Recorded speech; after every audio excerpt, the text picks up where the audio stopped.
Imaginez subir des crises d'enflure incontrôlées qui peuvent mener à la suffocation.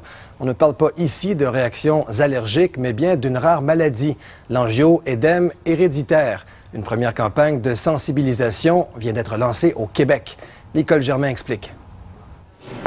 Avant de recevoir son diagnostic, Catherine Tremblay fréquentait les urgences plusieurs fois par année. C'est seulement il y a 5 ans qu'on lui a découvert un angio-œdème héréditaire, une maladie génétique rare qui se manifeste par des crises d'enflure sur le corps et dans les organes internes.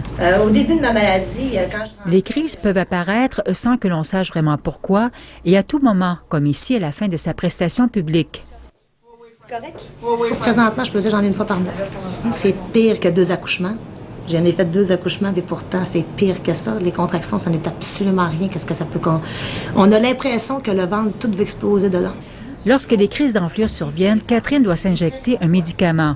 Elle doit toujours avoir auprès d'elle une trousse qui contient également un traitement préventif permettant de diminuer la fréquence des symptômes.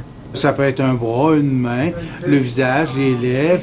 N'importe quelle partie du corps peut être touchée. Si vous avez une atteinte laryngée, on peut mourir par suffocation parce que l'air ne passe plus tout simplement.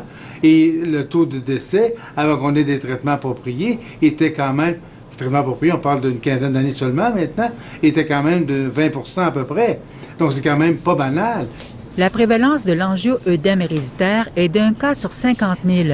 Encore peu connue dans le monde médical, cette maladie est souvent confondue avec d'autres pathologies. Que ça prend entre 10 et 20 ans avant qu'un diagnostic soit porté.